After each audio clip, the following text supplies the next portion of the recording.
Bonsoir à tous, c'est une nouvelle édition de Check-up qui débute. Le magazine de la santé de Canada International.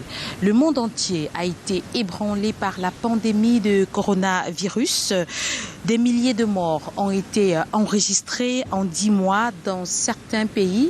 L'on a reconfiné pour cause de résurgence de cas. Et le Cameroun n'est pas épargné. De nouveaux cas ont été enregistrés au mois de novembre 2020. Et ceci est dû à quoi? Le pays est-il capable de prendre en charge des patients en cas de résurgence accentuée?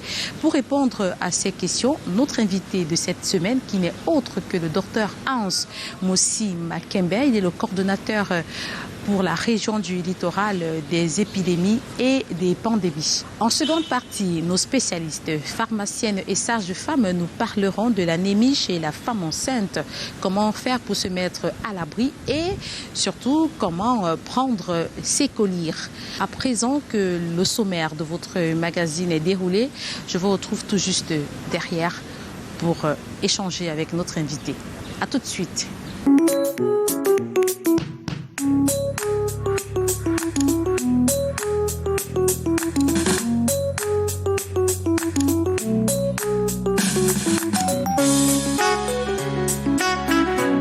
Bienvenue à vous qui nous rejoignez à l'instant. Le programme, c'est Check-up. Le thème de notre dossier cette semaine est axé sur la lutte contre la Covid-19 au Cameroun. 10 mois après la survenue de la pandémie, le pays a enregistré plus de 24 000 cas confirmés et plus de 400 décès. Avec le relâchement des mesures barrières, le nombre de cas a augmenté. En un seul mois, celui de novembre, on a enregistré 2086 nouveaux cas. Nous en parlons avec notre invité de cette semaine qui nous a déjà rejoint. Il s'agit du docteur Hans Mossi Makembe. Bonsoir, docteur. Bonsoir, madame. Il est le coordonnateur régional des épidémies et de la maladie. Effectivement. Alors, 2086 nouveaux cas en un seul mois, ceci est dû à quoi? Tout d'abord, je voudrais vous remercier de l'opportunité que vous me donnez de pouvoir faire le point sur cette pandémie qui est en fait notre cheval de bataille depuis bientôt 8-9 mois. Je tiens à rappeler quand même que nous sommes à pied d'œuvre depuis le 17 mars ici pour ce qui est de la région du littoral et puis le 6 mars pour ce qui est de la région du centre. Et depuis ce temps, beaucoup d'eau a coulé sous le pont avec beaucoup d'énergie, beaucoup de stratégies qui ont changé et ce qui pourrait expliquer aujourd'hui cette détection d'un nombre assez important. Alors détecter plus de 2000 nouveaux cas, ça ne veut forcément pas dire que l'épidémie reprend de plus belle. Il faut simplement comprendre que l'histoire naturelle de la maladie a évolué avec le temps. Le virus n'est plus assez agressif et donc ne présente plus des tableaux sévères tels qu'on l'a connu au mois de mars, avril, mai, ce qui fait que même la psychose a baissé. Alors nous constatons aujourd'hui, et les études l'ont prouvé, qu'il y a un grand nombre de personnes asymptomatiques porteuses de ce virus. Alors, comment nous faisons pour pouvoir rattraper toutes ces personnes? Nous intensifions le testing, nous intensifions les dépistages. Et pour ce qui est de la stratégie mise en place avec la décentralisation, qui veut seulement dire que nous avons remis les districts à leur place en leur demandant de prendre leurs responsabilités, en organisant des équipes, en mettant en place des centres de dépistage et de contrôle Covid. Et bien sûr, à côté de cela, il y a plusieurs campagnes de masse. Quand vous voyez dans notre ville, la mairie de Douala et d'autres sectoriels même qui sont lancés dans cette sensibilisation, c'est vraiment dans le but de pouvoir capter cela même qui, à vue d'œil, ne présenterait pas forcément des signes. Mais n'oublions pas aussi que nous sommes à la phase communautaire et que, effectivement, l'observation de ces mesures barrières doit rester de mise. Sinon, la maladie va continuer de plus belle. Dites-nous, est-ce que le Cameroun aujourd'hui est prêt à faire face à une résurgence plus accentuée des cas? Alors, résurgence, je pense oui, nous sommes prêts. Du moins, nous sommes assez préparés et nous avons développé, comme j'ai dit tantôt, plusieurs stratégies depuis le début de l'année. Au départ, nous allions, en fonction des alertes, les interventions, nous faisions des descentes dans des quartiers pour pouvoir répondre, tester et pouvoir transporter vers les formations sanitaires. Mais aujourd'hui, nous avons décentralisé, nous avons mis en place des centres de prise en charge. Le gouvernement a tout fait pour que l'accès aux soins soit non seulement gratuit, mais également facile pour toutes les personnes.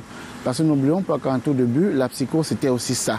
Alors, si je tombe malade, qu'est-ce que je ferais? Où est-ce que je serais pris en charge? Du coup, tout de suite, on est stressé et on se retrouve dans des tableaux souvent pas maîtrisés en tout début. Mais aujourd'hui, il y a des protocoles thérapeutiques, il y a des centres de prise en charge dédiés, il y a des centres d'isolement qui ont été construits dans la plupart des régions. Donc, il y a quand même un plateau technique qui est là et une structure d'accueil, des capacités d'accueil qui sont assez importantes. Pour notre ville, par exemple, nous avons presque 500 places et qui n'atteignent même pas les 30% d'occupation, pour dire vrai que, en fait, les gens ont compris que la maladie a déjà été maîtrisée et elle peut être contrôlée à partir de ces protocoles et surtout le renforcement des capacités. Plusieurs sites qui ont été démantelés et les gens pensent que, comme les sites ont été démantelés, ça veut dire que la maladie a été éradiquée totalement. Alors, le démantèlement des sites ne veut nullement dire que la maladie a été maîtrisée totalement. Le démantèlement des sites fait suite à des contraintes auxquelles notre pays fait face. Vous savez que nous allons organiser le CHAN, nous allons organiser la CAN également en 2022. Donc du coup, il a fallu que nous puissions libérer ces installations qui ont été apprêtées à cet effet. Mais le démantèlement a plutôt poussé à une autre délocalisation ou relocalisation des sites. Et pour ce qui est de la ville de Douala, de celle-ci qui a été démantelée a été celui de Mbapélépé. Et actuellement, c'est le centre d'isolement de la Quintini qui abrite effectivement toute cette activité de prise en charge. La semaine dernière, les personnels soignants impliqués dans la chaîne logistique de prise en charge de la Covid ont été formés à Douala. Pourquoi cette formation? Pourquoi à ce moment précis et pas avant et pas après? Le secteur de la logistique subit également ce que les autres secteurs, prise en charge, investigation, tracking des cas, subit. Parce qu'en tout début, il y a une stratégie qui est mise en place avec des évaluations à mi-parcours et revue de la stratégie globale. Et je crois que c'est dans ce sens-là. Ce renforcement de capacité n'était pas le tout premier, mais il a fallu qu'on puisse davantage apporter d'autres notions à ces personnes, même des districts de santé, qui gèrent au quotidien dans ces intrants que nous mettons à leur disposition, parce qu'il faut savoir que tout est suivi. Un test fait est collé sous l'étiquette d'un être humain. Un protocole thérapeutique libéré doit être collé sur un nom. Et si à un moment donné, tout n'est pas bien documenté avec la remontée des données, alors ça peut faire problème. Nous savons qu'il ne suffit pas seulement de gérer, traiter les malades, mais il faut aussi pouvoir prouver que c'est ce nombre de malades-là. Et c'est ça notre lutte au quotidien. Donc il était vraiment de bon ton qu'avec notre partenaire qui a appuyé cette activité-là, que nous puissions apporter ce renforcement des capacités à ce personnel-là. Parce qu'il faut dire que ce n'est pas tous les jours qu'on forme les logisticiens. Beaucoup gèrent les intrants dans les districts de santé, mais formés sur le tas. Alors il aurait fallu qu'ils bénéficient vraiment des experts et des personnes qualifiées, ces informations-là. Parlez-nous de la région du littoral dont vous avez la charge. La maladie a-t-elle été maîtrisée? Combien de nouvelles contaminations? Que faites-vous de manière concrète pour suivre les patients? Notre région n'échappe pas justement à la stratégie globale. Aussi vrai que dans les autres régions, nous avons des directives nationales qui nous ont permis de mettre en place un système de gestion de l'incident, qui est vraiment comme une cellule de commandement avec plusieurs sessions, avec le command staff, et qui nous ont permis d'avoir, pour ce qui est de l'unité interventionnelle, des équipes d'intervention et d'investigation rapide qui vont traquer les cas, pouvoir les soumettre au testing. D'ailleurs, c'est des équipes pluridisciplinaires. Vous trouverez là les médecins, vous trouverez les laborantins, vous trouverez les hygiénistes qui vont jusqu'à désinfecter les ménages et ainsi de suite. Donc ça, c'est la stratégie globale. Et non seulement elle est mise en place au niveau de la région, mais elle est également mise en place au niveau des différents districts. Et je parle des 24 districts de la région, effectivement. C'est vrai que l'épicentre de la maladie ayant été ici dans les districts du Vouri, les 9 districts du Vouri, on a mis beaucoup plus l'accent à ce niveau, parce que c'est à ce niveau qu'il y avait un grand risque de recrutement de gros cas et sur des cas sévères.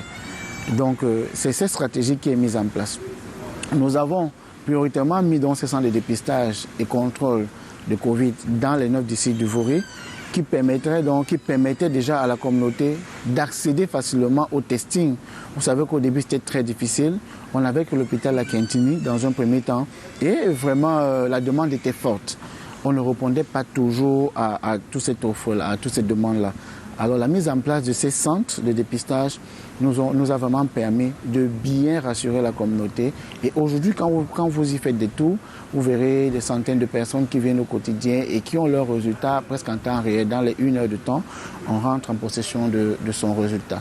On pense que c'est autant de choses qui nous ont permis de rassurer encore et de minimiser toute cette phobie qu'il y avait autour de la maladie. À côté de cela, toutes les personnes qui bénéficient d'un testing dans nos différents centres ont également accès immédiatement après au traitement, au protocole thérapeutique. Et lorsque vous êtes dépisté positif, effectivement, il y a une sorte de check-in qui est fait. On essaie de faire une étude environnementale de votre maison, voir déjà votre état de santé. Est-ce que vous pouvez être suivi à domicile ou pas? Parce que ça fait partie des directives. Il y a un grand nombre de personnes qui sont suivies à domicile. Des personnes qui ont des comorbidités, d'autres maladies qui pourraient aggraver votre tableau, tels que le diabète, le cancer, le VIH et tout ça là, l'hypertension. Là, on est appelé à les orienter vers des sites de prise en charge où les protocoles sont assez stricts, où on est sûr que vous ne pourrez pas virer vers des tableaux sévères. Alors là, et également le suivi à domicile, il faut bien noter ça, le suivi à domicile de ces personnes qui sont suivies dans leur domicile. Parce qu'il ne faudrait pas que la personne qui a été mise au traitement se sente délaissée. Voilà. Et il y a à côté, parce que là c'est un point très important, le suivi des contacts. Et là, j'interpelle toutes les personnes qui ont du mal à nous donner les noms des personnes avec qui elles auraient été en contact. Lorsque vous êtes dépisté positif, on vous demande de nous dresser une liste, une short list d'environ 20 noms, tout au moins parce qu'on est sûr qu'en une journée, on peut croiser une centaine de personnes. Au moins 20 noms de personnes proches avec qui on aurait passé un peu plus de temps. Et là, ça nous permet donc de suivre ces contacts-là et éventuellement de les soumettre à un test au cas où ces personnes se mettraient peut-être à présenter des signes même mineurs. Voilà, c'est comme ça que nous essayons de contrer la maladie. Parlez-nous des tests qui sont effectués chez des personnes qui veulent voyager, parce qu'on a enregistré les plaintes de quelques Camerounais comme quoi c'est devenu toute une mafia, il faut payer, il faut monnayer pour pouvoir obtenir son test. Et pourtant, on sait que le ministre de la Santé avait dit que ces tests étaient gratuits. Expliquez-nous. Alors, ce que nous pouvons dire à ce niveau, c'est que, vous savez, la nature est têtue. Et les habitudes de l'être humain, nous qui traquons au quotidien ce genre d'attitude et tout ça là, d'ailleurs, le monsieur le délégué a mis une cellule anticorruption qui est en train de traquer ce genre de choses. Moi, personnellement, je fais plusieurs descentes dans ces sites de dépistage-là. Lorsque des cas ont été dénoncés, il faut dire que c'est un problème complexe. Ce n'est pas seulement le problème de personnel soignant, mais dans d'autres secteurs également, c'est vrai.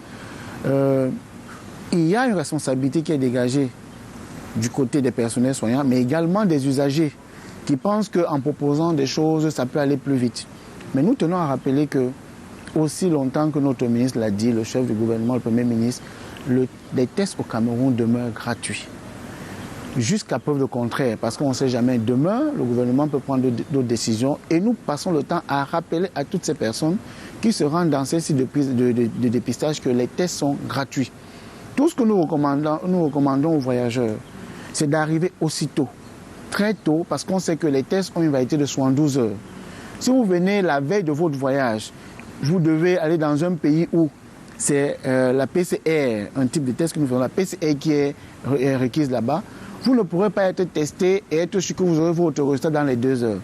Parce que la chaîne même de PCR, pour des personnes qui ont des plateformes automatiques, demande au moins 4 heures de temps pour pouvoir prélever, extraire jusqu'au résultat. Amplifier parce que c'est toute une autre technique d'amplification génique. Alors si vous avez une plateforme semi-automatique, il nous faut 8 heures de temps. Alors la Quintini a les deux plateformes, mais seulement les réactifs d'une plateforme automatique ne sont pas toujours disponibles. Donc on est obligé d'utiliser une extraction souvent manuelle. Et il faut donc 8 heures de temps. Si vous venez la veille, vous voulez voyager le matin à 8 heures, comment comptez-vous avoir? Vous vous rendez donc compte que automatiquement ces personnes sont appelées à faire d'autres magouilles pour avoir leur test. Et on leur dit non, même si vous faites des magouilles, vous n'aurez pas de résultats. Parce qu'en réalité, On a rattrapé toutes ces personnes. On est en train de traquer ces personnes qui essaient d'exercer un certain faux autour de cette activité. Donc, les tests sont entièrement gratuits. Le Cameroun vient d'être félicité par l'OMS pour sa gestion de la crise au Cameroun. Une réaction? Oui, j'ai suivi cette actualité avec beaucoup d'intérêt hier matin encore. Je pense que c'est la reconnaissance de tous les efforts qui sont mis en place depuis le début de la pandémie par notre gouvernement. Fort de tout ce que nous avons mis en place comme stratégie, la mise en place des sites d'isolement, les prises en charge, des sites dédiés de prise en charge, le suivi à domicile, la sensibilisation à grande échelle, je pense que ces mesures ont payé. Et surtout le respect, vous savez, notre président, et jusqu'à présent, lorsque vous suivez le journal, il y a toujours un passage où le président rappelle que le port de masque et le respect des mesures barrières obligatoires pour tout le monde, jusqu'à preuve de contraire. Je pense que c'est des mesures qui nous ont permis de contrôler, si on peut le dire, la pandémie de coronavirus dans notre pays. Alors, une reconnaissance comme celle-ci, comment on se sent? Ça fait chaud au cœur ou ça se passe comment en tant que personnel soignant, acteur de la lutte? Oui, une reconnaissance pareille fait vraiment chaud au cœur, mais surtout, elle nous pousse à redoubler d'efforts, à sensibiliser davantage, à pousser nos frères, nos sœurs à respecter ces mesures. Parce que lorsque vous suivez l'actualité de ce qui se passe à l'extérieur, la situation est grave. Je me demande toujours comment est-ce qu'on ferait si on commençait à enregistrer des scores de décès tels qu'on observe dans les autres pays, aux États-Unis et ainsi de suite. Et d'ailleurs, je vous rappelle que la vaccination a déjà commencé aux États-Unis, au Canada, et on n'est pas toujours sûr de l'efficacité de ces vaccins-là. Parce que là, déjà, il y a d'autres questions qui se soulèvent, même sur la tolérance. Est-ce que aurons-nous absolument les moyens de pouvoir également accéder à cette vaccination? Point d'interrogation. Du moins, la question n'est pas encore dans notre pays. Nous sommes un pays à ressources limitées et nous faisons l'effort d'utiliser les moyens que nous avons. Et heureusement qu'ils marchent déjà très bien dans notre pays. Donc, il faut redoubler d'efforts, il ne faut rien lâcher. Sinon, la maladie va revenir et on ne saura pas comment la contrôler. Alors, docteur, aujourd'hui, quel est le dispositif mis en place pour juguler l'épidémie au Cameroun? Le dispositif mis en place pour essayer de contrôler cette maladie au niveau national, c'est exactement toutes ces mesures que le gouvernement a déjà mis en place et surtout l'intensification. L'intensification effectivement de ce testing. Et parlant d'intensification, tous les secteurs ministériels doivent prendre la mesure de la chose. Depuis le 28 septembre, nous avons lancé dans notre région le testing de tous les personnels enseignants. Et ça, on a travaillé avec le MINESEC, le MINEDUB et tout ça. Et parlant par exemple du MINESEC, lorsque nous avons travaillé, parce que nous sommes peut-être domaine de la santé, les soldats de la maladie, nous ne pouvons pas entrer dans d'autres sectoriels comme ça sans avoir travaillé au préalable. Nous étions partis pour un testing de plus de 23 000 enseignants de la région. Mais il faut dire que cette activité n'a pas été très bien suivie parce que nous avons pris les mesures de notre côté. Les districts ont pris les dispositions pour pouvoir tester tous les enseignants. Mais l'aspect MINESEC, par exemple, n'a pas été bien suivi. Nous avons observé une certaine réticence parce que 2 mois passés, nous sommes rendus à seulement 11% à 12% de personnel soignant testé. Des personnels enseignants. Enseignants, merci. Enseignants testés. À côté de cela, nous avons enregistré un certain nombre de cas de coronavirus dans certains établissements. Rapidement, nous sommes déployés sans attendre et nous avons circonscrit le phénomène. En plus des enseignants, nous avons intensifié, effectivement, sous la haute instruction de notre ministre, nous avons intensifié dans le testing au niveau des postes de santé aux frontières. Depuis le 20 novembre, nous avons commencé déjà du côté de l'aéroport international de Douala et nous avons constaté que nous passions à côté de beaucoup de choses. Je sais que vous avez appris qu'il y aurait des faux tests et tout ça, des personnes qui revenaient au pays et tout ça là.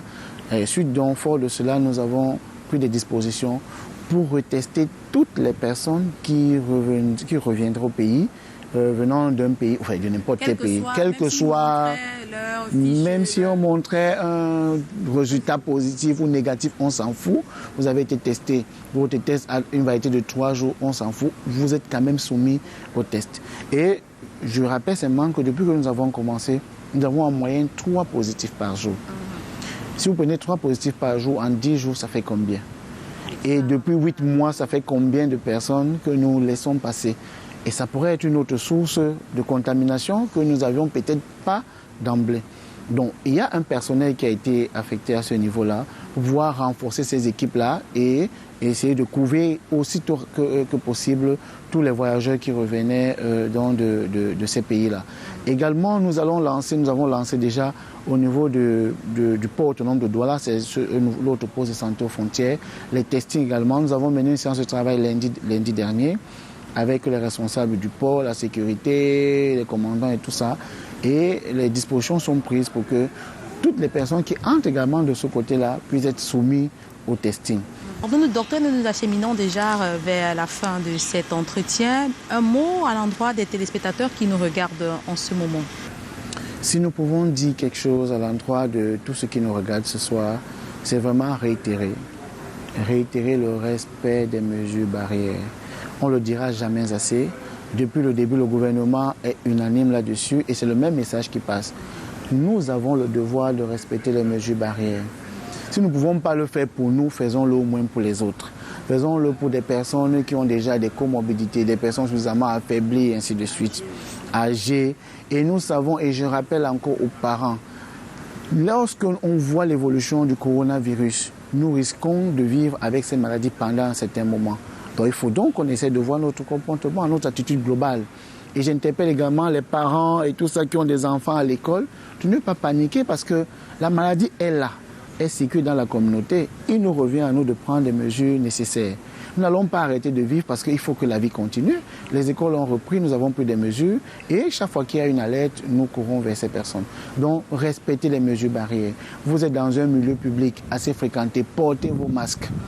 Portez vos masques dans les supermarchés, portez vos masques dans les lieux publics et évitez d'être dans des endroits trop confinés. Il faut rester dans les endroits ouverts où l'air passe, et ainsi de suite. Donc là, le contrôle de la pandémie passe par là. Le respect des mesures barrières, le lavage des mains, ainsi de suite. Alors, si ce n'est pas indiscret, docteur Hans Moussi Makembe, pour terminer, dites-nous pourquoi vous avez décidé d'être épidémiologiste, de vous spécialiser en épidémiologie et pas une autre spécialité. Qu'est-ce qui vous avait motivé? Avant de répondre à votre question, vous savez, lorsque le coronavirus a commencé, on pensait que c'était simplement la maladie des cliniciens. Il fallait qu'on ait des espaces au niveau des hôpitaux pour soigner rapidement. Mais je tiens à vous rappeler que si nous avons beaucoup de malades, et pour la plupart des maladies, si nous avons beaucoup de malades dans les formations sanitaires, dans nos hôpitaux, c'est parce que la phase communautaire a échoué, parce que la prévention a échoué. Bon, je prends un exemple. Nous sommes dans une ville de Douala. Nous avons commencé à attirer l'attention de certaines choses. Nous avons 3 cimenteries tout au long de Daïdo et tout ça. Vous vous imaginez ce que ça peut faire dans 10-15 ans? Les maladies qui vont arriver, nous sensibilisons. Lorsque nous sommes exposés à l'émission des gaz et ainsi de suite, nous interpellons les secteurs responsables, recherche scientifique et ainsi de suite, pour pouvoir rapidement encadrer.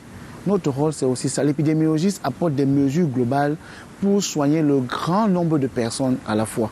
Contrairement au clinicien qui va aller patient par patient et dont il n'est même pas sûr qu'il pourra couvrir toutes ces personnes-là.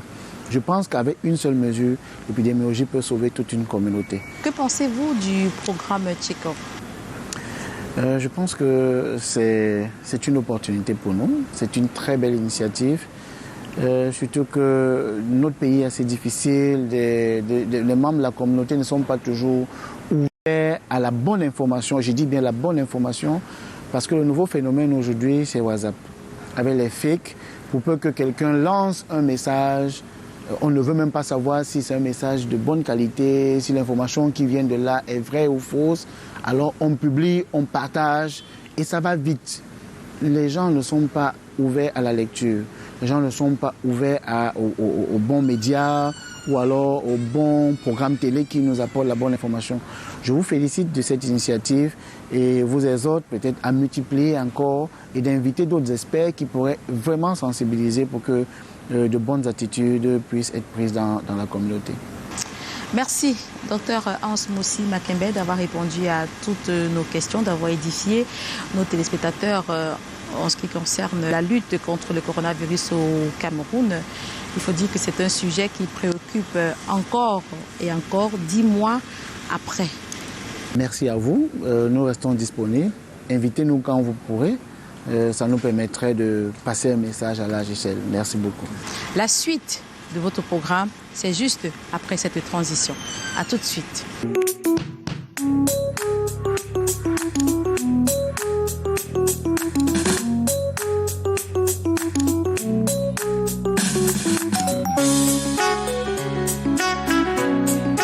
Après avoir terminé avec notre invité qui répondait aux questions axées sur le thème de notre dossier de cette semaine, à présent, donnons la parole à une sage-femme pour parler de l'anémie chez la femme enceinte.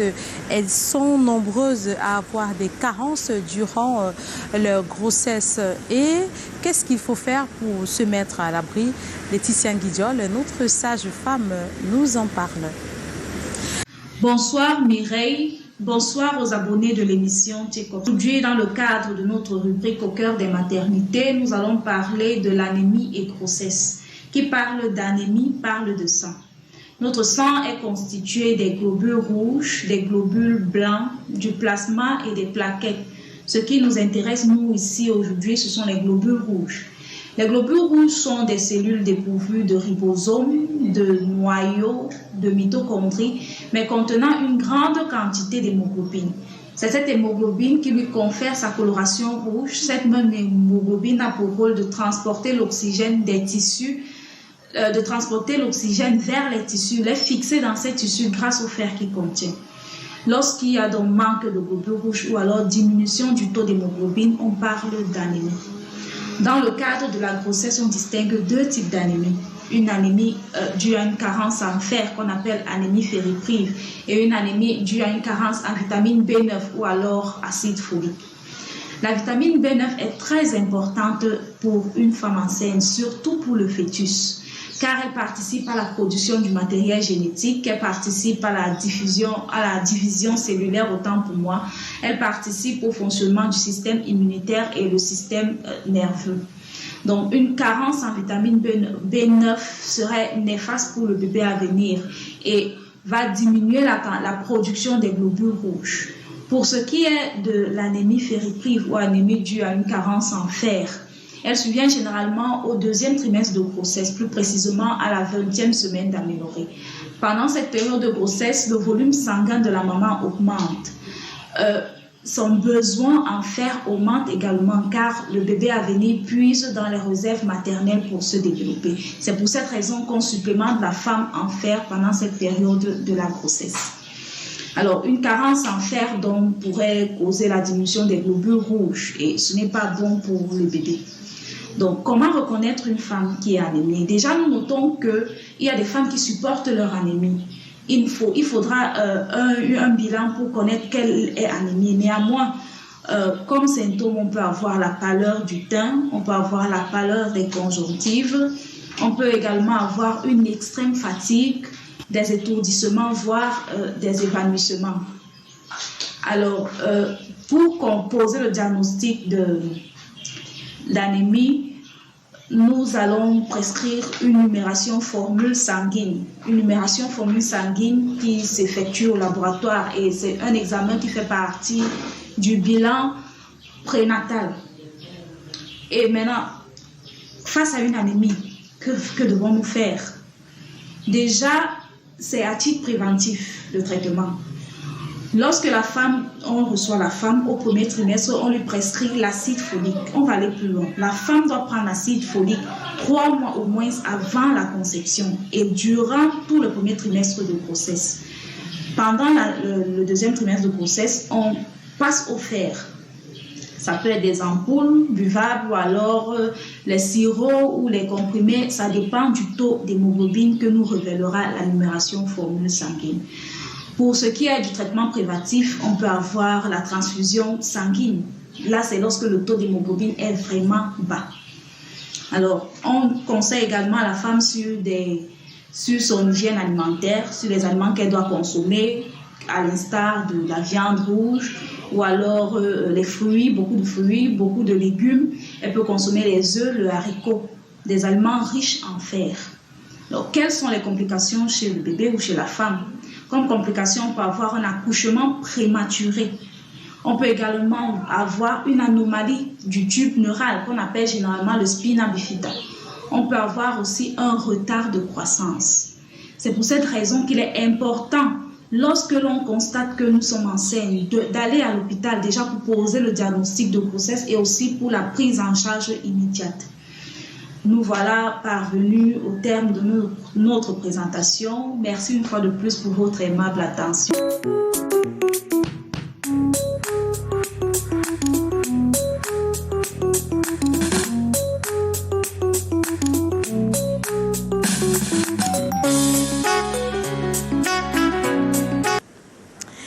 Bienvenue si vous nous rejoignez à l'instant. Le programme c'est Check-up, le magazine de la santé de Canada International. Après avoir écouté notre sage femme donnant la parole au docteur Christine Ebellet, pharmacienne, qui nous parle des colis, comment l'administrer et comment les conserver. C'est dans la rubrique Parole au pharmacien. Bonsoir chers téléspectateurs, ce soir nous parlons des médicaments destinés à être administrés dans les yeux. Les yeux peuvent être affectés par plusieurs maladies et le plus souvent, on prescrit des traitements qui doivent être appliqués directement dans les yeux. Ces médicaments peuvent se présenter sous forme de gouttes, de gel ou de pommade. Savoir comment les utiliser peut permettre une meilleure efficacité de ceux-ci. Donc, une mauvaise utilisation de ces médicaments conduit le plus souvent à une réduction de l'efficacité, à l'apparition d'effets indésirables. On peut avoir des blessures lors de l'administration, une contamination du produit. Pour une efficacité maximale, il y a quelques conseils à prendre en compte.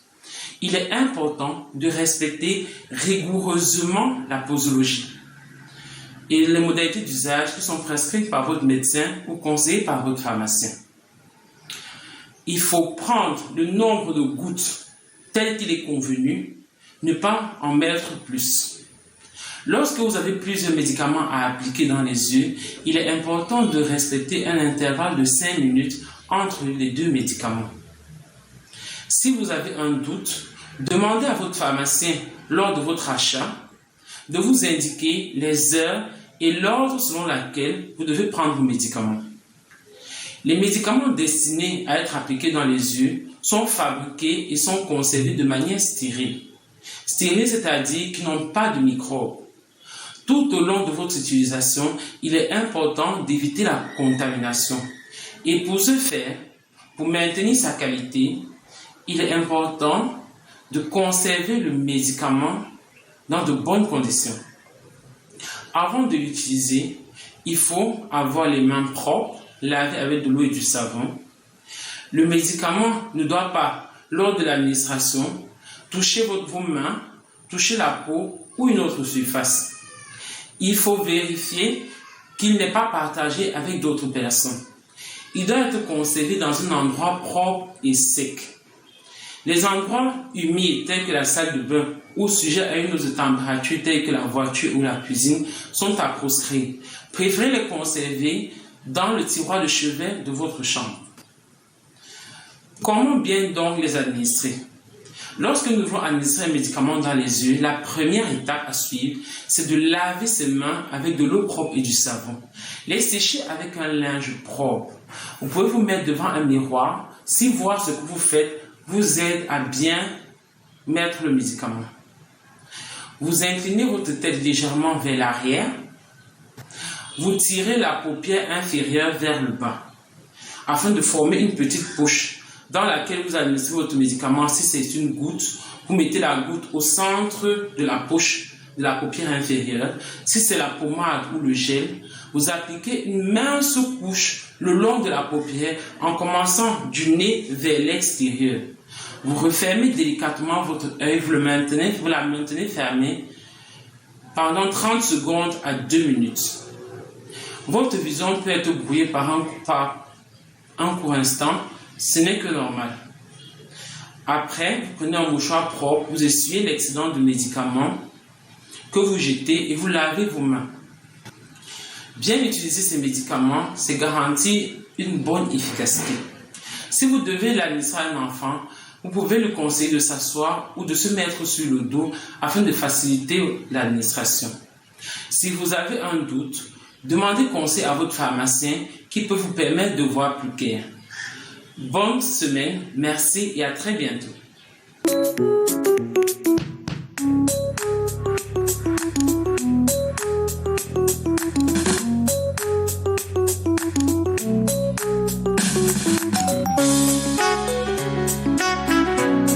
Téléspectateurs, nous sommes arrivés au terme de cette autre édition du Check-up.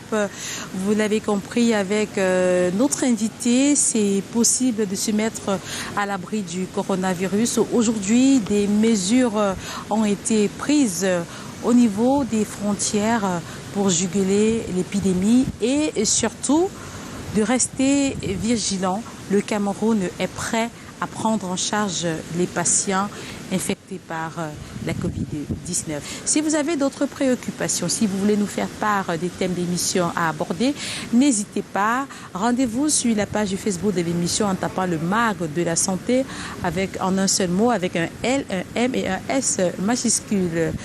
Vous pouvez également nous envoyer des SMS via le numéro qui s'affiche au bas de votre petit écran. N'oubliez pas qu'avec Check-up, la santé n'est plus un tabou. Quant à moi, je vous retrouve la semaine prochaine avec un autre thème à aborder. Mais en attendant, restez en compagnie des programmes du Canada international qui se poursuivent. Bonne soirée à tous.